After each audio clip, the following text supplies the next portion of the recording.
ئێوارەتان باش بینەرانی ئازیزی پێشەنگ تیڤ. خۆشحاڵم من بنار مستەفا جارێکی تر هاتمەوەلاتان بۆ پێشکەشکردنی بەخشی ڕاستەوخۆی بەرنامەکانی پێشەنگ تیڤ. ئازیزان، بەرنامەکانی ئەمڕۆمان 24 دیسەمبەری 2022 لە دووتەوەری سەرێکی پێکهاتووە. بڕیاری پێرێشەی پاڤڵ تاڵەبانی بۆ داخستنی هەندێک ئەو شوێنانەی کە بە دژایەتی ئاین لە قەڵم دەدرێت، چاوپێکەوتنێکمان لەگەڵ جەمال موحسین دەبێت و هەروەها سەبارەت بە جێگە و ڕێگەی کوردایەتی و ئەڵتەرناتیڤی ئەم بزوتنەوەی و وەڵام بە هەندێک لەو کۆمنت و سەرنجانەی کە لە بەرنامی پێشوودا لەگەڵ دکتۆر سەلاحەدین ئەحمەددا بوومان ئیدامەی دەدەین وە چاوپێکەوتمان لەگەڵ بەڕێزیان دەبێتەوە.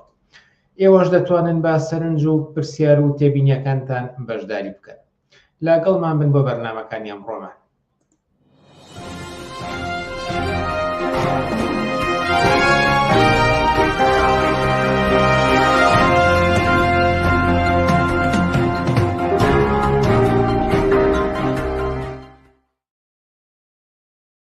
ماڵی بینەرانی عزیز، هەروەک ئاماژەم پێدا تەوەری یەکەمی ئەمڕۆمان تایبەتە بۆ بڕیارەی کە پێرێشە و پاڤڵ تاڵەبانی سەرۆکیەتی نیشتیمانی کوردستان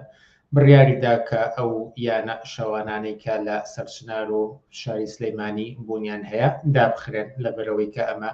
پێچەوانەی نەریتی کۆمەڵگەی کوردستان و ئاینە. بۆ ئەم بابەتەش چاوپێکەوتنێکمان دەبێت لەگەڵ جەمال موحسین، سەرنووسەری گۆڤاری دیدگای سۆسیالیستی. جەمال موحسین، ئێوارەت باش و سپاس بۆم دەرفەتەی پێداین. ئێوارەتان باش و سڵاو بۆ ئێوە بۆ بینەرانی پێشەنگ تیڤ. پێرێش شەو پاڤڵ تاڵەبانی بڕیارێکی دا کە ئەو شوێنانەی کە بە نەریتی ئاین، نەریتی کوردەواتی لەگەڵیاندا ناکۆکە دابخات و هەندێک لەیانەی شەوانە و ئەو شوێنانەی کە دەوترێت کە لەشکڕین، لەشفرۆشی، چێژوەرگرتن کە بە پارە ئەنجامەدرا، ئەمانە داخرا. پێش ئەوەی کە بچمە سەر ناوەڕۆکی ئەم بڕیارە و ماناکانی و هەندێک پرسیاریتر، ئەمێ پرسم کە بۆچی لە دنیای ئەمڕۆدا لە کوردستان و لە جیهاندا شوێن هەیە کە بتوانیت لەشی جەستەی مرۆڤێکی تر بکڕیت بۆ چێژوەرگرتن، پارە بیت و کەسێکی تر کە جەستەی خۆی پێشکەش بکات؟ ئەمە بۆچی بوونی هەیە؟ بە یەک ڕستە بنەمای ئەم مەسەلەیە بوونی کۆمەلگای سەرمایەداریە، کۆمەلگایە کە تایە قازانج و سوود بنەمای پێکهاتنەکەیەتی و چەسانەوەی ئینسان لەسەر ئەساسی بەدەستهێنانی قازانج و سەرمایە کۆکردنەوە بۆ ئەوانەی کە خاوەنی با بڵین ئامرازەکانی بەرهەمێنان و ئەوانن ئەو ئینسانانەی کە بە هەر شێوەیەک بێ لە نێو کۆمەلگایە بەبوونی هەژاری و نەداریەوە کەوتونەتە پراویزی کۆمەلگاوە، ئینسانانەی کە بە هەر دلیلی بێکاریان دەست ناکەوێ و ناتوانن لە ڕێگەی کارێکترین لە نێو کۆمەلگاوە تەنان هێزی کاریان وەکو کرێکارێکی تری ئاسایی بفرۆشن، هیچ وەسیلەیەکیان نابێ، بۆیە ناچار پەنابن بۆی کە بە هەر حاڵ چێژ بە معنایەک چێژ بفرۆشن، یان ئەوەی کە لە هەندێک وڵاتانی دنیا پێیانەوە کرێکارانی سێکس با بڵین کە دیارە لە شێوەیەکی گشتی لە دنیا تەماشای بکەی ئەم مەسلەیە تەنها ژنان ناگرێتەوە، بەڵام تۆڕی فراوانی باندەکان و ئینسان ڕفاندن و ئەوەی کە پێڵن وومن ترافیکینگ، یعنی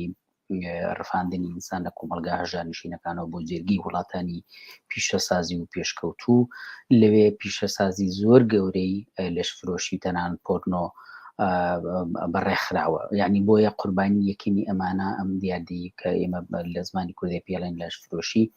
بە هەر حاڵ ژنانن بە شێوەیەکی گشتی و دیارە ئەم شتە لە کوردستانیشە هەروە بوو لە ساڵانی بەتایبەتی لە دوای بوونی بە کۆمەلگایەکی شاری و کۆمەلگایەکی بە معنایەک سەرمایەداری مۆدرن لە دوای ئیسلاحی زراعی و ئەوانەوە لە عێراقا کە بە شێوەیەکی گشتی کەکرام کۆمەلگای و کۆمەلگایەکی شاری بووە، ئینسانە بووە وەسیلەیەکی بۆ نان پیاکردن و مەعیشەت و ژیانی خۆی و مناڵ ماڵ و مناڵی ببووایە، بە ئەوانەی کە یەکەمین قوربانی، ئەوانەی کە یەکەمین نێچیری سەرمایەدارە گەورەکان بوون، ژنانێکی یان کچانێکی ژێر خێزانە هەژارەکان بوون. ئێمازانین لە کوردستانە بۆچی ئەم مەسەلەیە بەتایبەتی لە نەوەتەکان بەدەوا بەداخەوە زۆر زیادی کرد، هەر هەموو هەبوونی گەماروی ئابووری و احتیاجی ئینسانەکان بە نان و ئارد بۆ مناڵی بۆ ژیانی ڕۆژانی مناڵەکانی زۆر ژنی ناچار کرد بەوەی کە هیچ وەسیلەیەکی تری شک نابا دان بەجێجی خۆیان بنێەوە ڕوو لە شتێک بکە ڕوو لە کارێک بکە کە ئەسڵەن نە بە هەستی خۆی نە بە حەزی خۆی نە بە هیچ ئارەزوویەکی خۆی بۆەوە پێچوانەی هەیە لەگەڵ ناخی خۆی و لەگەڵ ئاوات و ئارەزوو ئینسانەکانیە بەڵام بەداخەوە هەلومەرجە بە تایبەتی لە کوردستان هاتە پێشەوە کە لەوێش سەرمایەدارانێکی گەورە هەڵتۆقین سەرمایەدارانێک کە تەنها بەوە نەوەستان دەرمان و خۆراک بێنە کوردستانەوە سەرمایەدارانێک کە پەنایان بۆ وەسیلی تریش کە یەکی لە وەسیلانە بۆ هەم لەلایەک بۆ چێژبینین و خۆشی خۆیانە و هەمیش لەلایەکە بۆ گەرمکردنی بازارێکی ترە کە تایە هەندەی تر شکۆ و کەرامەتی ژنان ورد و خاشە بێکەویش بەداخۆ بازاری لەشفرۆشیەوە ئەمانە گەورم سەرمایەدارانێک کە پشتیان بەم دەسەڵاتەوە بۆ لە کوردستانە بە هەر حاڵ بە تایبەتی پشتیان بە یەکێتی و پارتیەوە بووە توانیویانە ئەمە بکەنە یەکێک لەو شتانی کە لە نێو کوردستانە بووە ڕواجی بووە ئێستاش هەیە بەداخستنی و شوێنانی وە لە ظاهری ڕووکەشی مەسەلەکەیان ئەمە کۆتایی پێنایە. بەڵێ ئەی ئەم هەنگاوەی باڵ تاالبانی چۆن هەڵدەسەنگەرن کە بڕیاریدا بچێت هەندێک لەو شوێنانە لە شاری سلەیمانیدا داخە هەڵبەت لەسەرەوە وتارێکتان نووسیەوە لەسەر ئەوەش دواتر پرسیار بێت بەڵام بە شێوەیەکی گشتی هەڵسەنگاندان بۆ بڕیارە چۆن بوو ئەزانی چۆنە لەش فرۆشی بە مانایەکی کە وەکووتم شکۆ و کەرامەتی پێش هەر کەسێ ژنان ورد و خاشەکە تەبانەمێ نمێنێ بەڵام قسەکە لەسەرەوەی ئێستا پرسیار لەسەرەوەی بە هەر حاڵ هەنێک کەس کەوتونەتە هەلەکە و سەمای خۆش دەستخۆشانە لێکردنی و بە هەنگاوێکی زۆر خۆیانوتەنی ئەرێنی و ئەمانە لە قەڵمێدەن بەڵام پرسیار دروست ناکەن باشە لەش فرۆشی بۆ لە کوردستانە هەبووە بۆ هەیە پاشان پرسیاری تری دوای ئەوە ئایا ئەو یانانی بە ناوی وی پۆفلان و پسارەوە هەیە بۆ کەسەکانن ئەسڵان چێ کردوونێتەوە چۆن بوون و پاشان ئایا ئەوانە تاکە شوێن و مۆڵگەن بۆ ناچارکردنی ژنان و کشانێک کە وەکتم لە تاوەژاری شتیچکیان نیە ئەمانە بخرێنە نێو بازاری باندەکانی لەش فرۆشیەوە ئەمانە کۆتاییان پێەیە کەوایە بەم معنایە خاڵە ئێمە بێت لێەوە تێی بڕوانین کە هیچیشی لەم پرسیارانە وەڵامی خۆی وەرنەگرتوەوە سەیریکە ئەگەر تۆ لە شارێکی وەکو سلێمانیە تەماشا بکەی لە شاری شارەکانی تریش لە هەولێرە هەر جارێ بە وێنەیەک و بە ناوی ئەوە کە دژایەتی ژن کچانی مۆدێلەکانیانە کرد بە حسابیانە بەسەد ماڵیانە بەسەر شوێنانەیە بەڵام وەختێک کە ئەچوون مەسەلەکەەوە نەبوو لەبەرەوەی کە کەسێکی مۆدێلە لەبەرەوە بوو کە مەوادی حەشیشی پێگیرەوە ئێ باشە هەر پێشەوەیان زانی فلان و فلان فسارە کەسە مۆدێلە پشتی بە بەرپرسێکەوەیە یاخود هەندێک هەمووینا هەندێک شوێنی مەساژکردن ئەوانە لا هەولێرە کە لە هێزاریش هەیە یعنی تۆ تەمەشاکە تۆ وەرە بچۆ یەک دانە مۆلیدەیەک لەناو گەڕەکەدا بنێبزانە بەبێ موافقەت بەبێ حسی دەسەڵات تیا ئێڵندای بنی چ جای تۆ بچی یانەیەک دابنی یانەیە کە تیا قومار بکرێت یانەیە کە تیا کچانی ئێرانی و شارەکانی وەسەط و بڵین ناوەڕاست و خواروی عراقی بۆ بهێنرێت و پێنرابێتە نێو کوردستان و هەتا هیبیانی یعنی کە هیبیانی دەرەوەی عێراق و کوردستانیش هێنرابێتە ئەوێ بە موافقەتی چیە توانێ وا بکات چیە توانێ نادیەک بکاتەوە بۆ کەسێک دەتوانێت دوکانێکی مەشروعی فرۆشی ئەسڵەن دابنێ بەبێ بە ڕسمی مۆڵەتەکەی لای ئێوانەوە بێ بەوێ ڕسمی باج و خەراجیان بچێتە سەر لە ناو دەسەڵاتەوە بۆیە ئەخۆمە وڵی مەمە ناداتەوە ئەی ئەوەکانی کەلی شوێن ئەی ئەو باخ و باخچە و ئەو ڤیلا گەورانی خۆیان کە هەیەە بۆ خۆیان بە دەفتەر ئامادە بن بەوەی کە بەژێری تەمەن دەفتەرێن بە کچانی یعنی هێشتا خوارە هەژدە ساڵیشی تایە وەکو بۆ خۆیان لەناو خۆیانە کە یەکتر ڕسواکەن زۆر باسی ئەو شتانەکەن کەوایە ئەم هەنگاوی کە بافڵ تاالبانی نەوێتی خەڵکێک هێر ڕخنەوە لێگرەڵێ ئەو سوڵتەی دەسەڵاتی نییە و ناوە وەک حزبی بکرا دەسەڵاتیش ئەگەر ئەمەی بکردایە جوابی ئەم پرسیارانی نەئەدایەوە لەش فرۆشی بۆ هەیە لەش فرۆشیەکێکە لە پایەکانی کۆمەلگەی سەرمایه‌داری من پێشوتە بە کورتی وتم لە دنیاە بە ملیۆنەها ئینسانیان ناچار کردووە لەو سەری یابان و ئەندونوسیا و مالیزیا و بیگرە هەتاکو ئەفریقا و تاکو ئەمریکای بابلین باکوور و ناوەڕاست بازاری لەش فرۆشیان لە کچانی خوارهژدە ساڵیش هەتا بەدزیەوە گەرم کردووە یعنی بوونی ئەم دیاردە ناشرین و قێزەونەی دژی ژنان و دژی هەموو ئینسانیەت بەهۆی بوونی نزامی سەرمایه‌داریەوەیە بە هەر حاڵە کوردستانی شەو کۆتم ئەم مەسەلەیە کەوایە ئەگەر محافظیش بچوایە ئەم کاری بکردایە ئەی چین ئەو زمینانی کە ئینسان ناچارەکەن بە لەشفرۆشی هەژاری نەبوونی بێمەسکنی بە هەزاران ئەگە سەدانن هەزار ژن لە ماڵەوەن هیچ کاریکەن و هیچ بیمەیەکی کۆمەڵایەتیشیان نییە ئەو هەموو بێڕێزیێشکە لە کۆمەلگای پیانەکرێت کە بە دەرەجە دوو تەمەشانەکرێن کە قانون بە ڕسمی سێنیشواریان پێبەخشێ بە پیا و وەکو مڵک و سیارە و خانوو ئەمانە تەماشایەکەن لە هەلومەرجێکی لەم بابەتەیە تەبعەن باندەکانی لەشفرۆشی گێرادانین و بەداخەو خەڵکیەکەکەن بە قوربانی مەسەلان کەوای ئەم پرسیارانە وەڵامی نەدراتەوە بۆیە مەسەلەکەەوە نییە پێشوازی لە مشتاقین ها دەستی خۆش بێت چۆم کاری کردووە لە پەنا دەستی خۆتان هەیە لە سەرکردایەتەکانی خۆیانەوە ئەم باندانە دروست بوون و ئەوە کوراون ئێستا ئەمە ڕووکەشی مەسەلەکەیە زانی تۆ وایە تۆ بچی بڵێ ئەوە کەسێک چووە لەم بازارە لەم مارکێتەیە با بڵێن دزی کردووە بەڵام حسابی ئەوە ناکەی کە چەندین مەوادی بە دزی و تیا فرۆشی ڕاستەنە هەر لەو دوکانە خۆیە سەبێکێکێک چۆ لەوێ مشتمێکیشی بەسیتی هەڵگرتووە دزیەتی هابیکی بەهرە بڵێ دزەکە گیراوە ئەمەوە کۆوایە بۆیە بەم معنایە ها خەڵک زۆر ڕۆشن تابیرەکە فەساد بە هەموو معنایەکیەوە دەسەڵات ڕۆژ چۆتە نێو ژیانی کۆمەلگاوە بەهۆی دەسەڵاتەوە چووە ئەگەر تەماشای هۆکاری ئەم بڕیارە بکرێت کە پێرێشەودرا باز لەوە دەکرێت کە ئەمانە دژاتی ئاین و لەگەڵ کۆمەڵگەی کوردستانە نایەنەوە ئەمانە هۆکارێک نین بۆ ئەوەی کە دەسەڵات بێت ئەو شتانە دابخات آخر زانی چۆنە ئەمە خۆی دیارە لە بەرنامەکە نازم چێنە بۆدی بەڵام ئەمە زۆر شداتا لێکدانەوەی زۆر هەڵەگرێ یەکی لەوان ئەوەیە کە بۆ لەم کاتیاواکە بە بڕوای من ئەم کاتی لەم کاتەیە کە ئەم شتی پاوەڵی کات من وەکو حملەی ئیمانیەکەی سەدام حوسێنی ببینم لە دوای تەوابوونی جنگی عێراق و ئێرانەوە وردە سەدام حوسێنی بڵێ کا هیچ کەسێک وەکو ئێمان وێنەراتی خوا و ئاین و قورئان ناکات وهاي هات شتێکی دروست کە بناوی حملەی ئیمانیەوە یەکێ لە ئیشەکانیەوە بوو زۆر بەداخەوە لێ ناشرینترین دیمەنەکانی کۆمەلگای عێراق لەو سەردەمانەیە لە ناوڕاستی نەوتەکان و کۆتایی نەوتەکان ئەوانەیە زۆر زەق بووەوە هەڵوهەسینی ژنانی لەشفرۆش بوو بە دەرگای ماڵەکانی خۆیانە کە ئیتر ئەمە هەر ئەو کارێک کە داعش کردویەتی هەر هەموو خەڵک نەفرەت و تفیان لەیەکە لەناو کۆمەلگایەکی مەدەنی و مۆدێرنی شاری بەغاو چەندین شاری گەورەی عێراق سەدام حوسێن پێی هەستا بەڵام توانی سیستمەکەی ڕزگارکە توانی بە خەڵک بڵێ یعنی بیانوەکەی کە گوایە ئەمانە لەشفرۆشیەکەن و کۆمەلگایان ناشرین کردو بوونی ئەوانە کۆمەلگای ناشرین کردو بە سەدام حوسێنەکان و بە تاالبانیەکان و بارزانیەکانەوە کۆمەلگایان ناشرین کردو ئەمە یەک دوو ئەڵێمە لەگەڵ نەدیتی کورد و کوردواری نازانم چیان نایەتەوە دەی باشە ئەم هەموو ئیسلامی سەلەفی وهابی و نازانم ئەحمەدی و فلانی پیساری کە هاتوونەت ئێوە پار و پولی دنیان بۆ ڕشتون کەناڵی تەلەڤیزیۆنیان خسوەتە بەردەستیان ئەمانە لەگەڵ کۆمەلگای کوردستانە دێنەوە لەگەڵ فەرهەنگ و کولتوری خەڵکاییەنەوە ئەم هەموو جۆرە لە مۆدێل لە جلی جل و پانتۆڵ و ڕیش و سمێڵی خەتە نەکراویان ئەوانە کولتوری خەڵکی کوردستانن ئەوانە بۆ خۆیان وەکو ڤایرۆسێک دایوانە لەو کۆمەلگایە بەڵام ڤایرۆسێکە ئەگەر ژینگەکەی دەسەڵات بۆی نەسازانە بن ئەگەر پارۆپولی بۆ هەڵنەخستە بن هەڵنەڕشتە بن ئەگەر ئیمکاناتی دنیا بۆ کەناڵی دنیایان لە بەردەسانە حتا ئۆپۆزیۆنەکان شەڕەکەن لەسەرەوەی کە ئەگەر بڵێن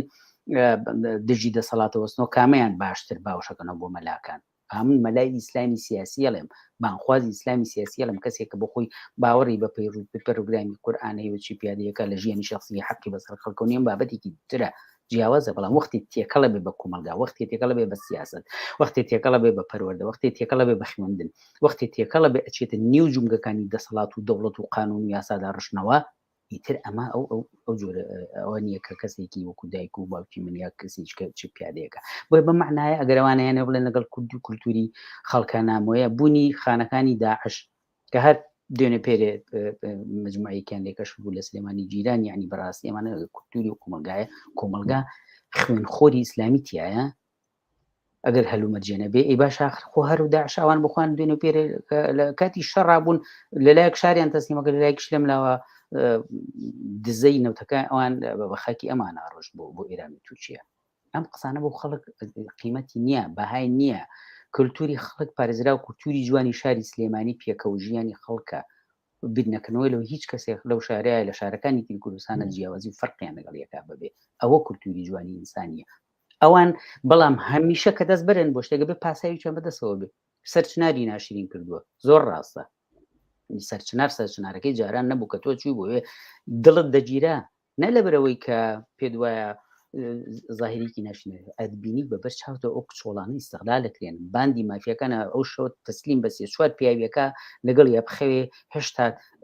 ڕوبعی و پارێکی کە چێتە گیرفانی کابرای دەڵاڵەوە نادرێ بەو کچوژنە قڕ بەسەر و داماوە ئیتر ئەمەیە دڵی تۆ سووتێن ئەمەیە دیاردەیەکی ناشرینە بەڵێ گەر ئەوان بە شوێن ئەوەن لەش فرۆشی نەهێڵن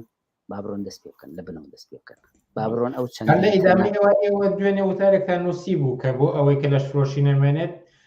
دیارە ڕوتان لە دەسەڵاتدارانی کوردستان و خودیەکێتی شوێن کوردستان و کابێ ئەوان نەمێنن مەبەستان لەمە چییە ئەگەر بڕێک زیاتر ڕوونکردنەوە بکەن ئەمە چی پەیوەندیەکیان بەیەکەوە هەیە نەمانی لەش فرۆشی لەگەڵ دەسەڵاتداران لە کوردستان من لە هەڵاوتم لەش فرۆشی سەرچاوکەی کۆمەلگای سەرمایه‌داری کەوا کۆمەلگایە بێ هەڵبوەشێتەوە بۆی بتێ لەش فرۆشی بەتەواوی بنەبڕ بکەیت ئێمە کۆمونیستەکان و کەسانی یەکسانی خواست خەباتکاری ئەسلی نەمانی و نەهێشتی لەش فرۆشی وەکو دیاردەیەک بەڵام ئەم دیاردەیە بە نەمانی کۆمەلگای سەرمایه‌داریەوە بێ ئێستا لە نێو کوردستانی عێراقام کۆمەلگا چێ پارێزەرێتی چێ بەڕێوەبەرێتی چێ پیادەکەریتی چێتی و پارتی و ئەوانی تریان کە لە نێو ئەو حەلەبەی ئەوانان و هەمان سیستمی ئەوانە بن بەڕێوە بە ئۆپۆسیینەکانیشیانەوە کە بەغێری ئەوە هیچ بە خەڵکی تر ناڵێن کەوایە تو ئەگەر بتەوێت ئەم دیاردێ لە بنەوە نەهێڵی هیچ ژنێ مەجبور بە منەبێ هیچ باندێک حەقی ئەوەی نەبێ ئەم کارە بە خەڵک بکات و تیجارەت بە گیان و جەستەی خەڵکەوە بکات طبعا نەبێ لە بنەوە سیستمە هەڵتەچینی بەڵام تا وەختێک ئەم سیستمەش هەڵمەتێکیوە یعنی ئەگەر بتەوێت نەیهێڵی بە تەواوەتی لەش فرۆشی بە نەمانی ئەوانەوە چکە ئەوان ئەو سیستم و دەسەڵاتیان بەدەستەوەی ئەویان پارێزۆ لە بنەوە کە خوڵقینەری لەش فرۆشی لە هەموو دنیا وایە بۆ ژوازێکی فەڕەنسی شوایە کە زۆر مدرن و لە پێشتر خۆوە نوێنێ هەتا ئەمریکا بچووچێت واتە وڵاتێکی کۆنەپەرست و بەوە لە وڵاتێکی وەکو ئێرانە لەش فرۆشی لێشاو نییە ئەو هەموو کچانەی کە ئەیان نێرن بۆ کۆمەلگا بۆ ئیماراتی عەرەبی بۆ بەحرین و بۆ وڵاتانی تر و لەوێ تووشی ئەچن لەش فرۆشیەکەن و اونجا ئەگەڕن بۆ کۆمەلگاکەی خۆیان هیچ نانیش نییە لەوێ بیخۆن کۆمەلگاکەی خۆیانە بەغەیری ئەوە موسیقە و متعە و چیوچی وەشک لەش فرۆشیەکی ترەکەەوە بابەتی چکەیە بۆیە من وتومە نەمانی لەش فرۆشی بە نەمانی ئەوانە ئەگەر بتەوێت لەش فرۆشی بە تەواوەتی هەڵتەچێنی یعنی ئەو کۆمەلگایی کە چەسانەوە ئینسانەکان فەرق و جیاوازی ئینسانەکانی لەسەر بنیاد ناوە قازانج و سوود لەسەر و هەموو شتێکەوەی نەک قیمە و بەهای ئینسانی ئەبێ ئەو سیستمە هەڵبۆشێتەوە ئەگەر نا لەش فرۆشی باقی بەجار ڕەنگە وەکو وڵاتی وەکو هۆڵندا یاسایی پێ بکەم منێکی کۆمونیست خەباتەکەم بۆی کە لەش فرۆشی نەمێنێ بەڵام تا ئەو جێگای هێشتا خەبات و شۆڕشی کۆمەڵایەتی چینی کرێکان نەگەیشتۆ بۆی ئەو سیستمە بۆ لای بنێتەوە ئەبێ چاکسازیەک لەم بارە بێ باشیەک بکرێ ئەبێ هیچ کەسێ مەجبور نەکرێ لەش فرۆشی بکە ئەتا ئەو جێگایی کە بیمەی بەکاری بۆ تەمین نەکرێ ژیانی بۆ تەمین نەکرێ مەسکەنی ئەبێ محتاج نابێ بە حال بۆ مناڵەکەی کۆمەلگا توانێ نەهێڵێ ئەمانە ڕۆبچنەنێ ئۆشتەوە تا ئەو جێگای ئەوانە تەمین بکرێت کەس ناچێ بکە ئەگەر کەسانێکی بمێنەوە ئەبێ ئەمانە هەلومەرجی تەندروستیان بە پارێزراوە بێ پارێزراویان وەکو هەر شوێنێکی کاری تر بە پارێزریان اتحادیە و نەقابەیان بەبێ دیفاع لە حەقەکانیان بکە بۆی پێشەلیان نەکەن ئەم تەرحەی ئێمە بۆیە کە باندی ئینسان ڕفاندن و باندی لەش فرۆشی ئیستغلالی ئینسانانە نەکەن دەوڵەتێک یا حکوومەتێک ئەگەر تا جێگای کە لە دەست ئێمە بێ وەکووت مێشتا و کۆمەلگایە نەبووە بۆ سوشێلیزمشکە ئێمەڵین ئەو سەیترە بکا بەسەر ئەمەیە وەکو هەر شتێکی کە چۆن ڕێشوێنی بۆ دانێ لە دژی جگەرە فرۆشی فلانی فساری و بەو جۆرە بێ بەم معنایە من لە وتارەیە هەر بەو تایت ڕژوتومە نەمانی لەش فرۆشی بەمانا کولیەکەی بەڵێ بە نەمانی ئەم دەسەڵاتەوەی لەبەرەوە هۆنگاوی ئەوان پەیوەندی بەوە نییە لەلایەکەوە کوتم خۆیان شیری نەکەن و لەلایەک شوێنێ بڵێن ئەخر بۆچی یەکەمین کەس کە فیکەی خۆشی بۆ لێدا چیە بوو عەبدولەتیف سەلەفی بوو بۆ خۆیان زاهیرەن کۆک نین بەیەکەوە بۆچی وایە لەبەرەوەی لەم کاتێ ئەوان هێرشێکیان بۆ سەر ژنان و مافەکانیان دەست پێ کردووە باشە و ئەوان خەمیوانە بڵێن خەڵکی چکە بەغێری ئێمە بێ بە نوێنێری خوا و ئیسلام لەسەر ئەم دنیاە و ئەمانەمایان قوبوڵ نییە لەولا کردی مسعود بەرزانی مەسرور وتیان وەزارەتی ئەوقافەکان وتیان ئێمە نوێنەرایەتی خەڵکی تر قوبوڵ ناکەین ئێمە نوێنەری ئیسلام و بەرنامەکەین کە خوا قورئانەکە بە هەر حاڵ بۆ ئەویان یعنی لەلایەکەوە شکار لەلایەکەوەش ما بیر نەچێت طبعاً ئەمە نیگەرانی و تووڕەیەکە ئێستا لە بەرامبەر و دەسەڵات هەیە تۆزە خاموش یەکاتەوە هەنگاوێکی لەوە وەتا ئیشیاڵێک هەنگاوێکی مەردانەیەکە لە زۆر باشە دەستیان خۆشی بام شوێنانە نەمێنن یعنی ئەوان تۆزێک دەرەجەیەکی کەم لە ئاستی ئەو ناڕزایەتی تووڕێی خەڵک لە بەرامبەریانە هەیە یەک تۆز خۆیان شیری نەکەنەوە بەمعنایەک دەنگێکی تری زیاتر لە هەڵبژاردنێکی سپێنە ئیمکانە دلیلە بەدەست بێن و بۆی نەڕۆن بەلای ئاحزابی ئیسلامی چیە بەڵام ئەمانە هیچی هەموو یاریکردنە بە مقدراتی کۆمەلگا هەموو یاریکردنە بە ئایندە و چارەنووسی ژنان و لە دژی ژنانەوە هاوکاتی ئەو هێرشەیەکە ئیسلامیەکان هەر ئێستا بۆ سەر ژنان هەڵسوڕاوانی ژنان بە ناوی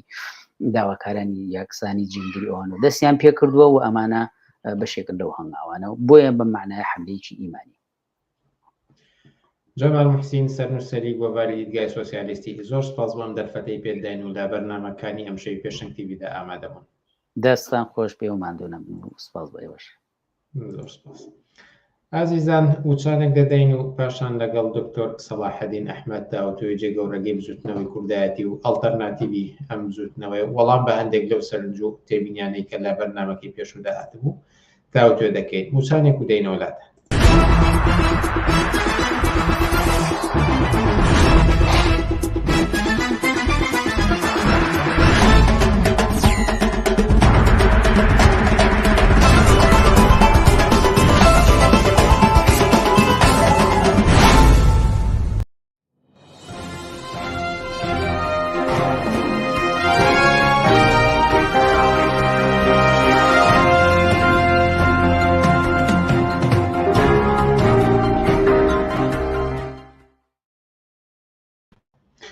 بەردەوامی لەسەر پێشکەشکردنی بەرنامەکانمان بینەرانی عەزیز و میوانی دووەممان و تەوەری دووەمی ئەمڕۆمان کە چاوپێکردنی لەگەڵدا دەکەین بەڕێز دکتۆر سەلاحەدین ئەحمەدە. دکتۆر سەلاحەدین یاوەرت باش و سپاس کە بەشدار بوویت لە بەرنامەکانی ئەم شەوی پێشنگ تیڤیدا.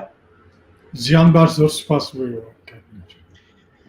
نزیک مانگ و نیمێک دوو مانگ بەر لە ئێستا لەگەڵ ئێوەدا چاوپێکەوتنێکی ترمان ئەنجامدا و لەوێدا باسمان لە جێگەورەگەی بزوتنەوەی کوردایەتی کرد لە ڕووداوەکانی ئێراندا. شەپۆلێکی ئەجگار زۆر سەرنج و تێبینی هاتووە ئەتوانم بڵێم بە شێوەیەکی زۆر کینەوتۆس با بڵێن تووڕەبوون بە زۆر لەو سەرنج و تێبینیانەدا دیار بوو لە هەڵبەت بەشێکیاندا دیار بوو هەڵبەت زۆر پشتیوانی لە بۆچوونەکانی تۆشکرا. بەڵام ئەمە پرسم کە پرسیارم زۆرە بەڵام ئەمە لەوە دەست پێ بکەم کە ئەم تووڕەییە ئەم کینەوتۆزە ئەم بە جۆرە قینات دەربڕینە لە بەرامبەر ئەم بۆ چوونانەی ئێوە بەیانتان کردووە هۆکارەکەی چییە؟ ئەمە چی سوودەگە گەیەنێ بە جەدەلێکی تەندروست؟ زۆر سپاس بۆ پرسیارەکەت و بۆ چاوپێکەوتنەکە. ڕاستی ئەو خودی ئەو تووڕەبوونە ئەو کاردانەوە با بڵێن ئۆسابیە کە جۆرێکە لە نیشانەی پاثۆلۆژی نیشانەی ناساغی پێوە دیارە بۆ خۆی دلیلی ئەو شتانەیە بەشێک ئەو شتانەیە کە باسم کرد لەگەڵتا ئەوەی بۆ نمونە ئەوەی کە نەفیکردنی یعنی دوورخستنەوەی زمانی عەقڵ دوورخستنەوەی لێکدانەوە دوورخستنەوەی ڕۆڵی ئینسان وەکو بوونەوەرێک کە پێویستی دیاریکراوی هەیە کە ژیان و شوێنی دیاریکراوی هەیە کە پرس و ناو و کێشەی دیاریکراوی هەیە ئەم شتانە دوورەخرێنەوە عادەتەن لە گوتارێکا کە پشت بە ئایدیالیزم ببەستێ پشت بە ئەفسانەگەری ببەستێ وەنیا و لە جێگای ئەو ئینسانە و لە جێگای خوێن و گۆشت و پێویستی و نان و بژێوی ئەو ئینسانە کۆمەڵێ وشەی تر هەندێک زاراوەگەری وەها کە پرسەکان لە ژیانی ڕۆژانەی ئینسان دوور بخاتەوە ئەو جۆرە شتەی پێویستە ئەو جۆرە کردەوەی پێویستە کە لە کاتێکە با بڵێن عەقڵ بانگهێش بکەینەوە بۆ ناو ژیانی گشتی بۆ ناو لێکدانەوەکان بۆ ناو خوێندەواری و پەروەردە و کاردانەوەی تونند و تیژی دەمارگیری هەمیشە با بڵێن وەڵامێکی ڕاستەوخۆ بووە ئەمە بۆ تونڕەوە ئاین پەرستەکان وایەوە هەروەها بۆ تونڕەوە با بڵێن ڕەگەز پەرستەکان وایە لە هەر کوێیەکیان ئەمە تایبەت نییە با بڵێن بە بە ڕەگەسپەرستەکانی نێو کۆمەڵگای کوردیەوە. بەڵام یەکێک لەو تێبینیانەی کە زۆر بەرجەستە بوو باسی لەوە دەکرد کە نەتەوەی کورد زوڵمی لێکراوە، نەتەوەی کورد ژێردەستە بووە، با بڵێن قوربانی داوەوە، ئێوە نەتانتوانیوە ئەمە بەدی بکەن یاخود نرخێک بۆ ئەمەدانێن، بە تایبەتی لە بەکارهێنانی مەقولەی شەهیداوە بڵێ ئێوە ئەمە بە سووک تەماشا دەکەن کە لە کاتێکدا شەهید پێگەیەکی زۆر گەورەی هەیە لە نێو ئەدەبیاتی کوردستان دەبێت با بڵێن لە پێناو وڵاتەکەیدا لە پێناو نیشتیمانەکەیدا گیانی بەخت کردووە. پێم خۆشە وەڵامی ئێوە ببیستن لەم بارەیەوە. بەڵێ زۆر چاکە. با بڵێن ئێستا لەسەر ئەو مەسەلەیە بە تایبەتی قسە بکەین بەبێ با بڵێن حکمی پێشوەختە لەسەر ناوەکان کەسەکان بزوتنەوەکان و من بە ئەنقەست خۆم یا تەجەنوبی ناوبردنی ئەو جۆرە بزوتنەوەیە ئیجا بەڕاست یان بەناڕاست ئەەکەم، یان تەجەنوبی ئەو با بڵێن شەڕە ناوەکەم بینە سەر ئەوەی کە زوڵم لێرە مفردەی زوڵم لە بەرامبەر کۆمەڵێک خەڵک کە ئەمە بەڵێ بێگومان مەسەلەیەکی ڕەوایە و ئەو کەسانەی کە بەهۆی ئەمەوە ئەبزوێن وەکو با بڵێن چالاکی سیاسی یا بکێری سیاسی و کۆمەڵایەتی یا بکێرێک کە خاوەنی زمانەوە لە ڕێگەی زمانەوە شەڕێکی تر یان کۆشێکی تر بەبەرخودانێکی تر بەرەو پێشە بە هەموو ئەمانە ڕەوان با بڵێن بینەوە ئێستەر ئەو پرسیارەی چکە من ئەوان خایر ناکەم ئەمە بەداخەوە ئەمە نەریتی ئەو جۆرە بزوتنەوە ئایدیالیستێ من خاینیان ناکەم، من پێم وایە ئەمانە زۆربەی هەرە زۆریان نزیکەی هەمویان خەڵکانێکن کە لە ڕاستیە دڵسۆز، بەڵام پرسیارە عەقڵانیەکان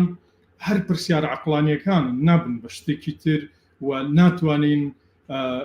ناتوانین لە یادیان بکەین لە ڕوانگەی لێکدانەوە. باشە کە مەسەلەی زوڵم هەیە لە کۆمەڵێک ئینسان، ئەمە مەسەلەی یەکەمە بۆ لێکدانەوەی من، نەک مەسەلەیە کە لەبیرم کردوێت. مەسەلەی یەکەم فعلاً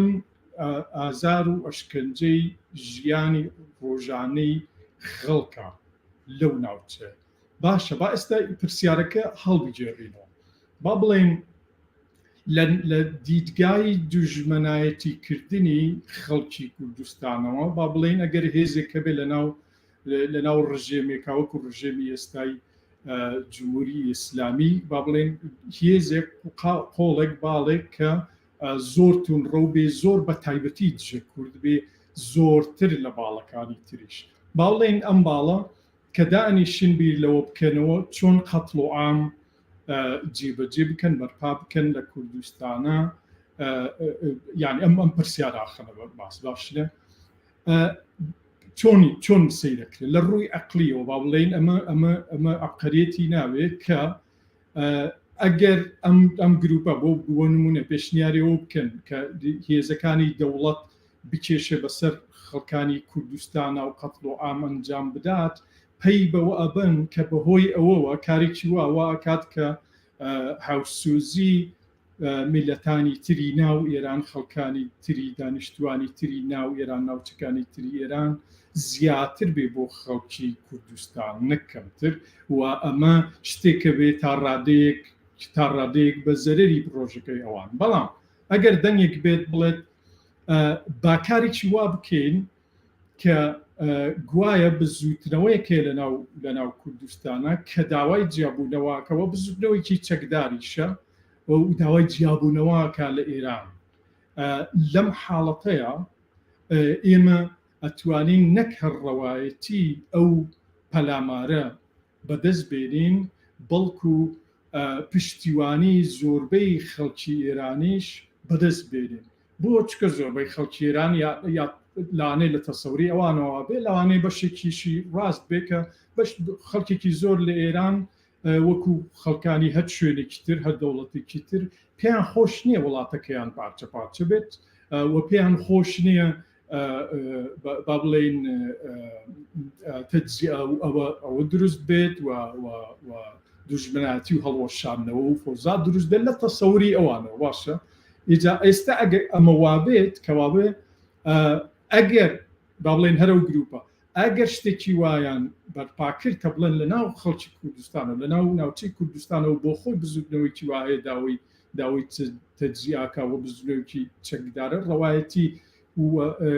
ڕەوایەتی هەم کوشتارەکە بەدەستدێنن هەم پشتیوانی زۆربەی دانیشتوانی غیری کوردی ئێران بەدەستدێن باشە. هەر لەم لێکدانەوە زۆر سەرکیەوە ئەومان بۆ دەرەکەوێ کە ئەو بزوتنەوە چەکداریەی کە بە ناوی ناسیۆنالیزم و بە ناوی کوردایەتیەوە درۆ لەگەڵ خەڵکی کوردستانەکات و شتێکی وا تەوهمێکی وا دروست دەکات کە گوایە بۆ سربەخۆیی شەڕەکات لە ڕاستیە یەک شتی کردووە تا ئێستا لە عێراق لە ئێران بە هەمان شێوە یەک شتی کردووە دوژمنایەتی میلەتانی دیکەی ئەو ناوچەیە یعنی عێراقی ئێران دژی کووردا لەو دوو شوێنە زیاتر کردووە لە دژی دانیشتوانی بێدیفاعی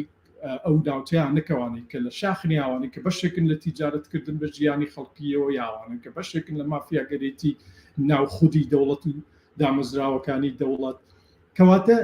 لە ڕووە عەقلیەکەیەوە مامان بۆ دەرەکەوێت کە ئەم بزوتنەوەیان ئەگەر من ئاگدارە نیم ڕەنگە با ئەوە تێ بگەین دەستکەوتی ئەم بزوتنەوەی چی بۆ لە 100 ساڵی نزیکەی 100 ساڵ هیچ نەبێ هەرچۆنێک لێکی بدەینەوە نزیکەی 80 ساڵی ڕابردووە دەستکەوتی ئەم بزوتنەوەی چی بووە جگە لە بەرپاکردنی بوونەهۆی ئەوەی کە بەرپابوونی کوشتار لە ناوچەی کوردستانە زیاتر ببێت لەبەر ئەوەی کە خەڵکی کوردستان خەڵکیی پەراوێزراون بە تایبەتی لەبەر ئەوە زۆرتر خەڵکی کوردستان پێویستی بە پشتیوانی میلەتانی دیکەی ناو ئێران هەیە نەکەمتر یعنی ئەم تەسەورە ئەبێ با بڵێن مشکیلەکەی لە چیا بێت ئەگەوا بڵێت ئەوی تر ئەو تەسەورەی تر کە گوایە پێی وایە کە هیچ کارێکی بە میلەتانی دیکەی ناو ئێران نەماوە و سربەخۆ بێ لە ڕاستیە پشتی بە هیچ شتێک نەبەستووە لە باشترین حاڵەتە ئەکرێت وەکو ئەوەی کە لە بینیمان لە عێراقا ئەو بزوتنەوەی پشتی بە شتێکی زۆر کێش ئامێز بەستو بەڕێی من ئەوەش وەکو خودا سیرکردنی پیاوی سپی بووە پێیان وابوو ئەوانەی کە ئەم بزوتنەوەیان بەڕێوە برد پێیان وابوو پیاوی سپی پشتیوانی لەوانەکات وە چیدی کە ئەمان پێویستیان بە هیچ کەنێ نە بە خەڵکی کوردستان نە بە خەڵکی عێراق نە بە عەرەب نە بە کورد نە بە غەیری ئەو دووشتە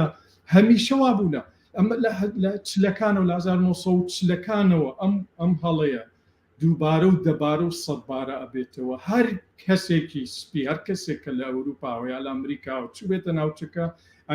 ئەگەر ژۆرنالیست بوو بێ ئەگەر سەرباز بوو بێ ئەگەر پاتاڵ بوو بێ ئەگەر جەردە بوو بێ ئەگەر سیاسی بوو بێ چەپ بوو بێ ڕاست بوو بێ ئەمانە بە یەک چاو سەیریان کردووە بە چاوی فریاد ڕاست بە چاوی ڕزگار کرد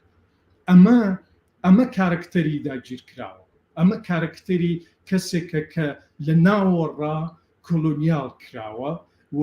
ئومێدێکی بە خۆی و بە عەقڵی خۆی و بە توانای خودی ئینسانی ناوچەکەی خۆی نەماوە ئەو هەڵڵایی کە ئەمانە دروستێکن لە ڕێگای جنێودان و جنێ و فرۆشیە و لە ڕاستیە کاردانەوەیکی ڕاستە و خۆی ئەو برینەیە برینی خۆ بەکەم زانیە خەڵکی کوردستان لەبەر ئەوەی بێپەنان لەبەر ئەوەی پەراوێزخراون زۆرترین پێویستیان بە پشتیوانی خەڵکانی ئێرانەی وەکوتم و لە هیچ حاڵەتێکە نە لە ڕابردووانە لە ئێستاە و ئەگەر لەو ڕوانگەیەوە سێری بکەین کەواتە لە ئایندەشە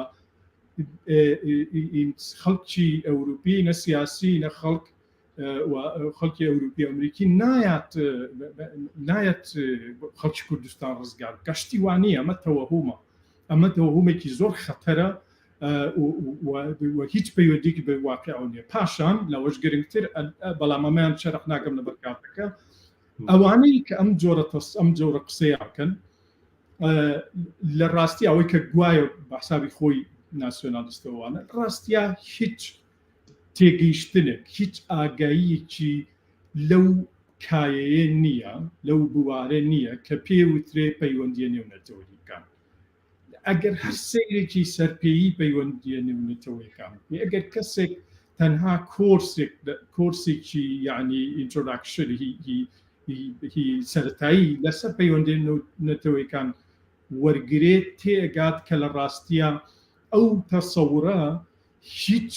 هیچ ئەرزشێکی نییە پشتی بە هیچ شتێک نەبەستووە. قەزیەکە ئەوە نییە ئێستا پرسەکە ئەوە بێ ئایا دەوڵەتی کوردستان ڕەوایە یا ڕەوانیە ئەم پرسە لە ئارایە نییە.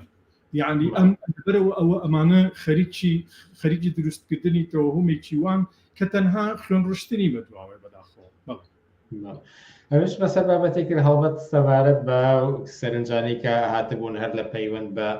خیانەتەوە هەر بەوەی کە لەگەڵ میلەتی خۆیدانی هەتاوەکو دوای پێم خۆش قسە باسکەین بەڵام کاتی بەرنامەکە کەم و منیش پرسیارم زۆرە ئەمێ سەبارەت بە ڕێگە چارە قسە بکەین. ئەگەر کۆمەڵگەیەک ئەگەر قەومێک هەبێت کە ناوی کووردە ستەمی میلی لەسەر بووە بۆ چەندین دەهەیە نزیک 100 ساڵە ستەمی نەتەوایەتی لەسەر بووە ئەگەر بزوتنەوەیکی نەتەوایەتی نەبێت کە بێت بەرگری لەم نەتەوەیە بکات چی ڕێگە چارەیەکی تر لە بەردەمدا هەیە؟ بەڵێ ڕێگە چارە بەڕێی من بە بۆچووری من ئیجا بۆی ئەو تەسەورە ئەو عەقیدێ و دۆگمایە هەندێک بلەرزێرین زۆرترین پێویستی خەڵکی پەراوێزخراو لە هەر شوێنێک لەوانە بۆ کوردستانەوە و تاکە ئومێد بۆ خەڵکی پەراوێزکراو لە هەر شوێنێک بەوانە کوردستانەوە یان لە ناوەوانێ با بڵێن بە نمونە بۆ خەڵکی کوردستان پێویستی هەر گرنگ هاوپشتیوانی و هاوسۆزیە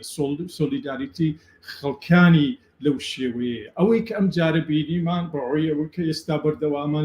لە ئێرانە ڕاستی پشت ساختکردنەوەی ئەو ئومێدەیە. خانمێکی کورد بە زوڵم ئەکوژرێت لە تاران خەڵکانی زۆر شوێنی ئێران ئەبە من بەو دەرەجەیە ناڕەحەتە بن کە بزوتنەوەیکی بەو شێوەیە بەرپابێ کە خەڵک ڕۆژانە ئەکوژرێت تازی بەدرێ ئەگیردرێ لە شوێنی جیاواز و لە گروپی جیاواز با بڵێن تەنانەت لە چینی جیاواز قوتابی کرێکار دەوڵەمەند فەقیر تا ڕادەیەکی زۆر دیارە زۆربیان لە چینی هەژارن بەڵام ئەوەی لە کوردستان لە دەرەوەی کوردستان ئەمە ئەومان پێڵێکە کەواتە یعنی هاوبەشێک هاوسۆزیەک هاوخەمیەک بەشداریەک هەیە لە هەڵگرتنی ئەو جۆرەیە ئەو جۆرە زوڵمەیە و ڕوبەڕووبوونەوەی ئەو جۆرە زوڵمە و بەشداریکردن لە دیاریکردنی جیهانێکی تر کە تیایدا ئینسان ڕێز لێ گیراو بێ. ئەمە شتێکە زۆر جێگای ئومێدە ئەم شتە لە خۆیە وەنیا کەواتە لە بەرامبەر ئەوەیە چیمان هەیە لە بەرامبەر ئەوەیە ئەو بزوتنەوەی کە گوایە بە خۆڵێ بزوتنەوەی ناسیۆنالیست کە ئیمانی بە هاوکاری بە حسابی خۆیانی ئیمانی بە هاوکاری ئەو خەڵکە بێدەسەڵات و بێتوانە و پەراوێزخراوانە نییە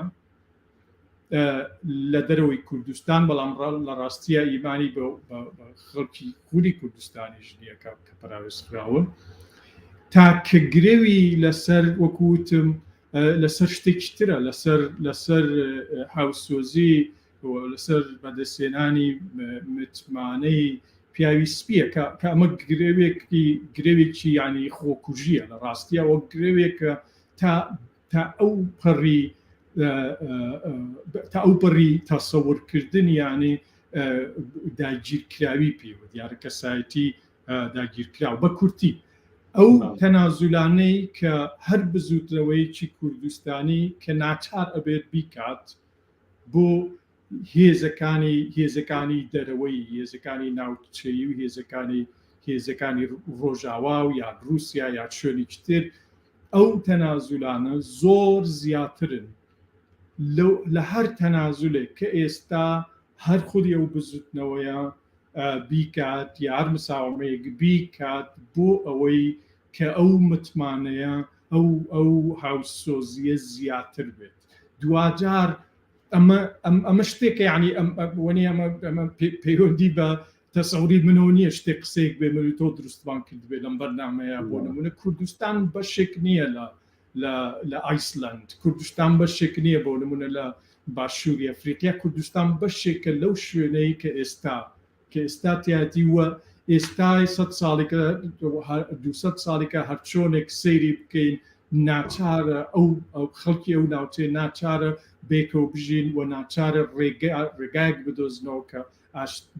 بە شێوەیەکی ئاشتیانە بێکەوە بژین وە گەشە بە جۆرە فۆرمولەیەک بکەن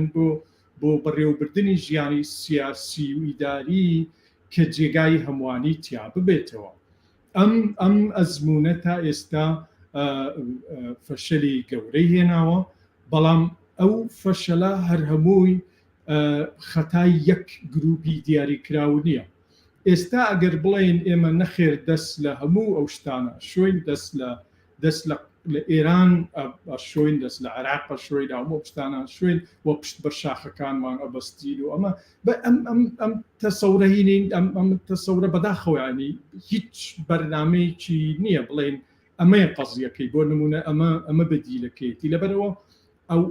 ئەوان ئەبوایە ئەوەی کە کوردستان و بەناوی کوردستانەوە کوشتن و خوێنڕشتن و مردن ئەشعرێنێ ئەوان ئەبوایە لانی کەم بایی دوو لاپەڕە شتێکیان پێ بووە بیان و تا ئەمەی ئاڵتارناتیڤەکەی ئێمە بەڵام ئەمە نییە ئەمە تا ئێستا نەبووە تا ئەوەی کە هەیە جگەل لە جۆرێک لە برەودان بە خۆکوژی بەڵام خۆکوژی لێرە بە معنای ئەوە دێکە خەڵک بە کوشت بدەن نەک خۆشیان زۆربیان جگە لە خۆکوژی شتێکی تریتیانیە یعنی شتێکی مەرگ دۆستێکی ڕوتە هیچی تر لەو گوتارە دیار نییە ئەوەی کە ئەمێنێتەوەیە چۆن ئەمە پەرە پێدەم لەڕاستیا ئەلێرە خاڵە زۆر خەتەرەکە دەرەکەوێت کە پەیوەندی بە پۆپولیزمەوە یعنی خەڵکێک سۆشیال میدیای لە بەردەستایە لەو شوێنەوە شت ئەڵێ و ئەکاو ئەنووسێت کە زۆرترین ڕەزامەندی زۆرترینی ئەجاب بەدەست بێنێت وانە ئەمە یعنی شتێک نییە ڕوونتر خودی پۆپولیزممان بۆ ڕوون بکاتەوە لەوە زیاتریان یعنی ئەم پۆپولیزم بۆ مانایی کە عقل دەوری نامێنێت ئارگومنت و لێکدانەوەی ڕخنەیی و سیرکردنی چارەنووس و ئێستاوانە هیچ ڕۆڵێکیان نامێنێت ئەوەی کە ڕۆڵی هەیە ئەوەیە کە چۆن زۆرترین سەرگەرمی دروست بێت و زۆرترین ئیعجاب زۆرترین ڕەزامەندی زۆرترین پشتیوانی بەو معنایە دروست بێت ئەمە تەکنیکێکە هەموو بزوترەوەکانی ڕاستڕەوەکان بەکارهێنن هەمویان یعنی لە دینیەکانەوە هەتاکو ڕەگەزپەرستەکان و قەومیەکان و ئەوانە هەمویان بەکارهێنن ئەجینا لەوە زیاتر شتێک نییە لەبەرەوە من بۆ مناو قسانەکەم ئەزانم کە زۆرتر جنێودان و ناحەزی ئەوانەی لێکەوێتەوە چونکە ئەو ڕێگایتر ڕوونە ئەگەر بتەوێ جۆرە قسێک بکەی کە تەنها دەستخۆشی و ئەوەی لێ بکەی ئەو ڕوونە ئەبێ چی بڵیت ئەلەوەیە لە ڕاستیا لێکدانەوەی عەقڵ و یان کردنی پرسیاری عەقڵی گرنگ نییە بە پێچەوانەوە لەوێ هەڵەیەکی گەورە بێت بەڵام طبيعتي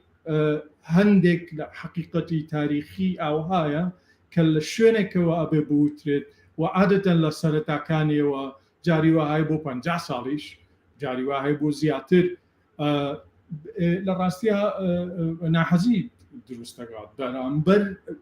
أوي كوتويتي ونيا يعني اشتكي لبابتي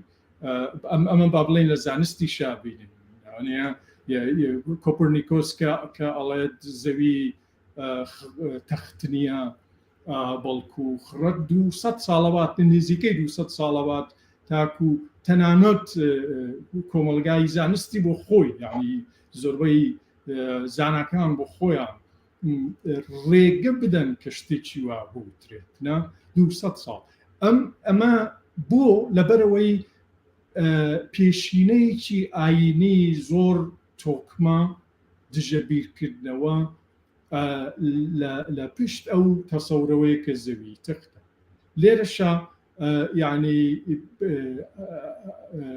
لێکچوونەکە لەمەیە کە پێشینەیەکی دوور و درێژی ڕەگەزپەرستی زمانی دژە عەقڵانیەت و زمانی بە شیعراندنی شتانێک کە لە ڕاستیە وجودیان نییە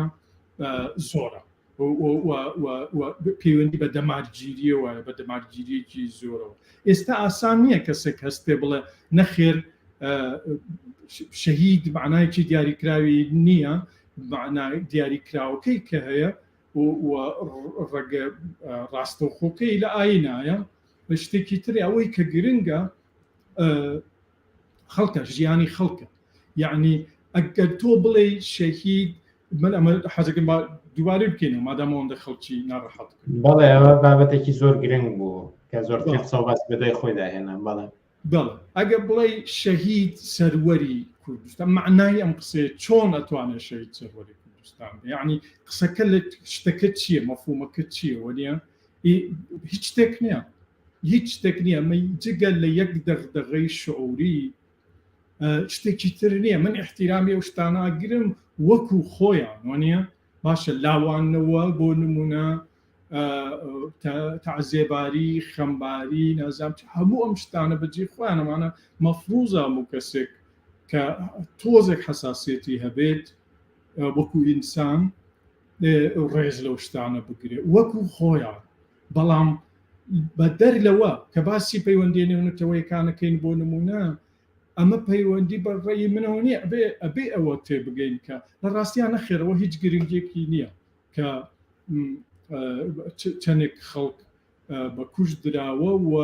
چیان پێوترێت ئایا پێیان وترێت شەهید یا پێیان ناوترێت شەهید پاشان ئەگەر کەسێک بڵێت نازانم باڵای کوردستان ئاوها ئەمە با بڵێن دیسانەوە بە شیعراندنی مەساتێکە کە نابێ بیشارێنی یان لە مەفروز نییە ئازاری خەڵک ئازاری ئینسان بشێڕێنرێت کاتێک خۆ بە کوشتدان ئەکرێ بە پێناسەی قارەمانێتی تۆ ڕاستیا ڕۆژانە ئەو جۆرە زمانە ڕۆژانە ئەو جۆرە خەڵکە چیەکەن گەنجی تر خەڵکی بێگوناح و بێدەسەڵات و بێپەنای تر ئەدەن بە کوشتار وانە تەسەورکە ینی چەندین ملیۆن ئینسان هەیە کوڕ و کچ لە وڵاتێکی وەکو کوردستانە کە هیچ ئومێدێکی نییە هیچ ینی پەروەردەکردنێک خوێندنێک ینی بنمایکی دیاریکراوی بۆ ژیانێکی بەختەوەر نییە ڕۆژانە دیار نییە ڕۆحی یەشکێنرێ کەساتی یەشکێنرێ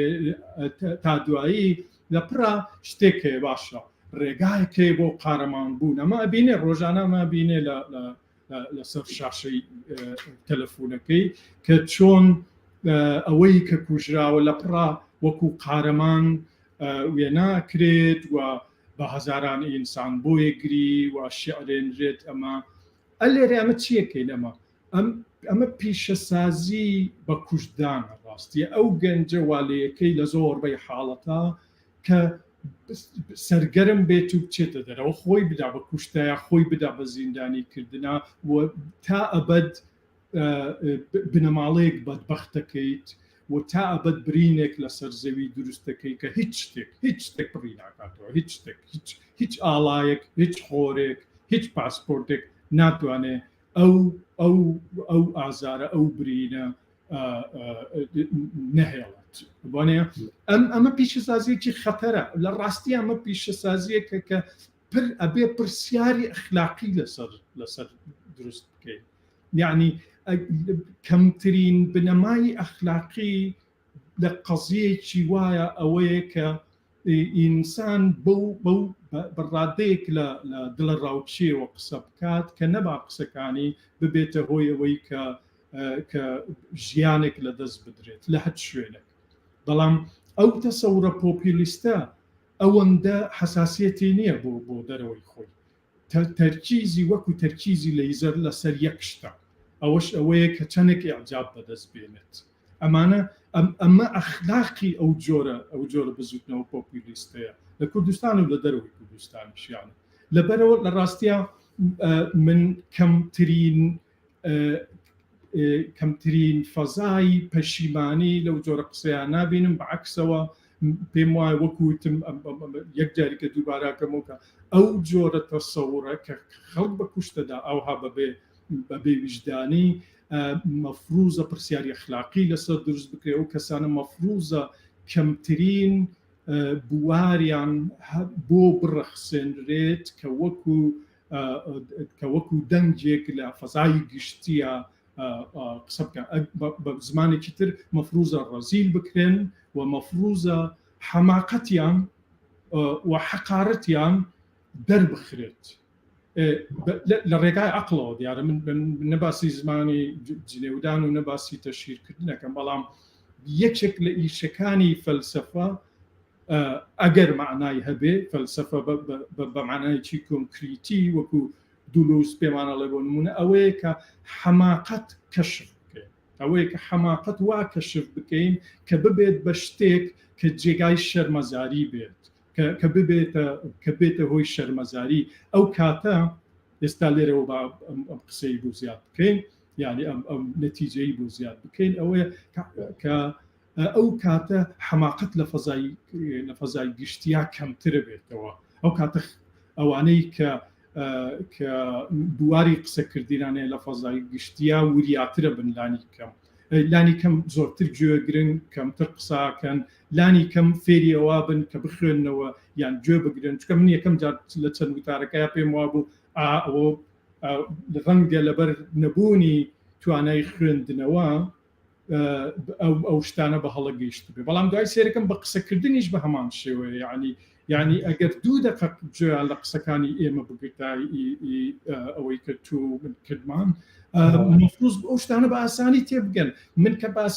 باسی ئازار و گرنگی ژیانی ئینسانەکەم، باسی ئازار و گرنگی ژیانی کام ئینسانەکەم، دیارە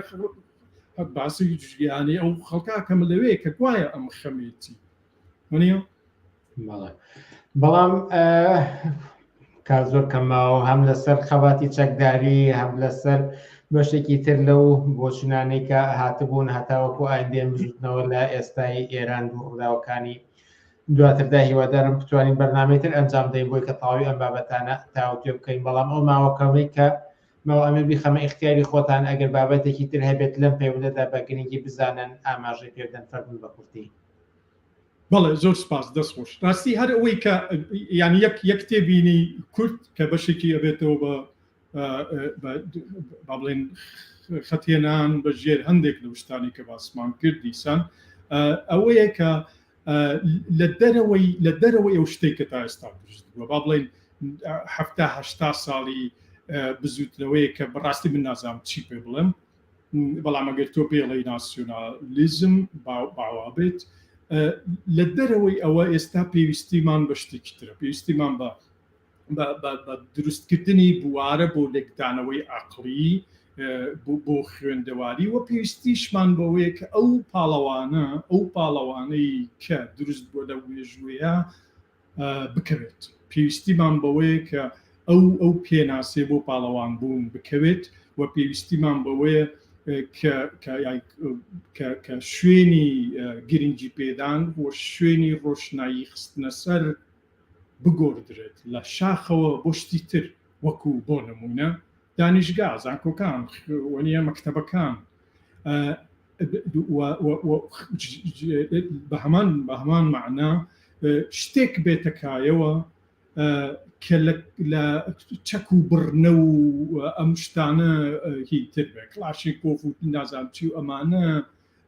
گرنگجی و کاریگەریشی زیاتر بێت یعنی لە دوالێکدانەوەیە هەر چۆنێک سەیری بکەین لەبەرەوەی ئینسان مانەوەی ئینسان لەسەر ئەستێرێ شتێکە پەیوەندی بە شارستانیەوە هەیە دوجار ئینسانی کورد شتێکی تر نییە وەکو هەموو ئینسانێکی تر مانەوەی و تەندروستی پەیوەندی بە پرۆژەی شارستانیەوە پرۆژەی ڕۆشنگەریەوە لەوەیە پێویستیمان بە هاوکاری بە هاوپشتی هەموو خەڵکێکە لە هەر شوێنێک بن ئەو مەسەلانە بە تایفەیەک ناکرێت بە سەرکردایەتی توزانم چەکدارێک یان مافیایەک ناکرێت لە ڕاستیە ئەوانە بە پێچەوانەوە وەکوتم ئینتیحارن ئەمە کورتێک قسەکانەوە قسەکانی سەرتاشمان لەوە دەست پێ کرد کە من بۆچی باسیێواکەم کە پێشمەرگە مەفروزە تەقاعد بکرێت وەکو مفردەیەک وەکو پیشەیەک مەفروزە خانەنشین بکرێت و هەموو ئەو سەرمایە ڕەمزیەی لێ بسەنجێتەوە زۆر سپاس دەستخۆش بێ و زۆر سپاس بۆ بینەدانیشتن هیوادارم بتوانین لا دەرفەتێکی تردا بڕێک زیاتر لەسەر ناوەڕۆکی خەباتی چەکدارانەوە ئەو مەفهومەی کە پێی ئەوترێ خیانەتکار لە میلەتی خۆی و زۆر بابەتی تر کە لەم نێوەدا دەور و ژێندرێت بتوانین لە بەرنامەکانی داهاتووتردا لەگەڵ ئێوەدا قسە و باسی لەسەر بکەین. بەڵام لێرەدا بەڕێز دکتۆر سەلاحەدین ئەحمەد زۆر سپاس بۆ دەرفەتەی پێداین و لە بەرنامەکانی ئەمشەی پێشنگ تیڤیدا ئامادەبوون. شادینی هەبژین. ئازیزان شەمەی داهاتوو شەوی سەری ساڵە بۆ ئەوەی کە هەمووان پێکەوە کاتێکی خۆش لەگەڵ دۆستان و ئازیزانیان بەرنەسەر بەرنامەمان لە ڕۆژی شەمەدا نابێت بەڵام هەڵبەت تەعویزی دەکەینەوە هەفتەی داهاتوو بێ بەرنامە نابێت وا لە ساڵی ئایندەوە ڕەنگە کاتی بەرنامەکان دووبارە